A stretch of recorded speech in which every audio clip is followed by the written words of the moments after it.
시청자 여러분 안녕하십니까? 우리 몸에서 소변은 신장에서 만들어져 요관을 타고 내려와 방광에 머물러 있다가 요도를 통해 배출됩니다.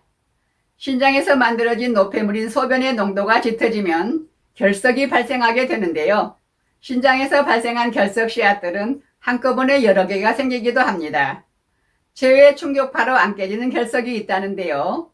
이럴 땐 어떻게 하는지 비뇨기과 전문의이며 메가 비뇨기과 원장인 조시환 원장에게 자세히 들어보겠습니다. 네, 안녕하세요. 체외 충격파로 안 깨지는 요관 결석에 대한 치료에 대해서 말씀드리겠습니다. 우리 몸의 소변은 콩파에서 만들어져서 요관을 타고 내려와서 방광에 머물러 있다가 요도를 통해서 나오게 됩니다. 소금물에 소금을 많이 집어넣거나 소금물을 밖에 말리면 소금 결정이 생긴 것처럼 콩파에서 만들어진 노폐물, 소변의 농도가 짙어지면 이런 결석이 발생하게 되는데요. 이 신장에서 발생한 결석 씨앗들은 한꺼번에 여러 개가 생기기도 하며 이런 씨앗은 눈밭에 눈이 부르는 것처럼 점점 커지게 됩니다. 신장 안에는 공간이 넓어서 무증상인 경우가 많지만 요관에는 좁기 때문에 신장에서 요관으로 나오게 되면 갑자기 너무나도 심한 고통과 구역을 유발하게 됩니다. 이러한 요관 결석의 진단은 CT나 조영술, 초음파 등으로 진단하게 되는데요. 대부분의 경우에는 체외 충격파 세어술을 통해서 결석을 제거하게 됩니다.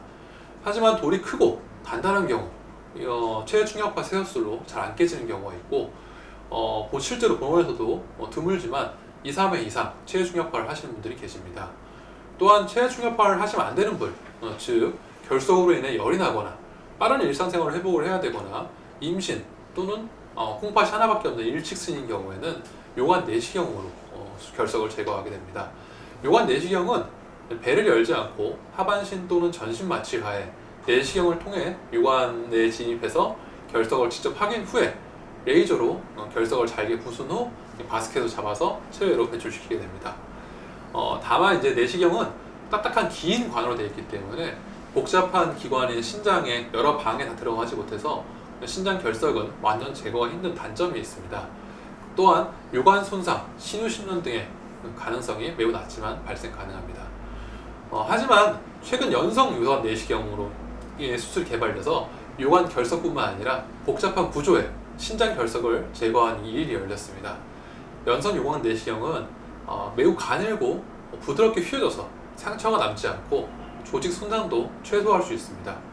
이 내시경으로 결석을 직접 보면서 레이저를 이용해 잘게 부수는 연성 요관 내시경을 이용한 요고 결석 제거술은 가장 효과적이고 확실하게 결석을 제거할 수 있는 최신 치료법으로서 특히 체외 충격파 세어술로 결석 제거를 실패한 환자, 요로 결석이 요도의 요관의 중부 또는 위쪽, 상부 쪽에 위치한 환자에 대해서는 연성 요관 내시경 요로 제거술을 먼저 고려해야 된다는 해외 가이드라인이 발표되면서 시행 횟수가 점차 증가하고 있습니다. 크기가 작아도 단단한 결석, 즉 칼슘 결석처럼 단단한 결석이거나 비만 등으로 피부와 요관 결석 사이 요관 결석 사이가 넓은 멀 때 또는 양측이거나 돌이 많을 때 임산부나 혈전 용해제 등의 복용 중인 환자 또는 해부학적으로 체외 충격파 수술이 어려우신 분들은 수술을 먼저 고려해야겠습니다. 아, 그렇군요. 네. 근데 원장님, 네네. 여기에 지금 제가 이런 말씀을 드리는 건 뭐하지만 네네네. 여기에 그 장비는 다 있습니까?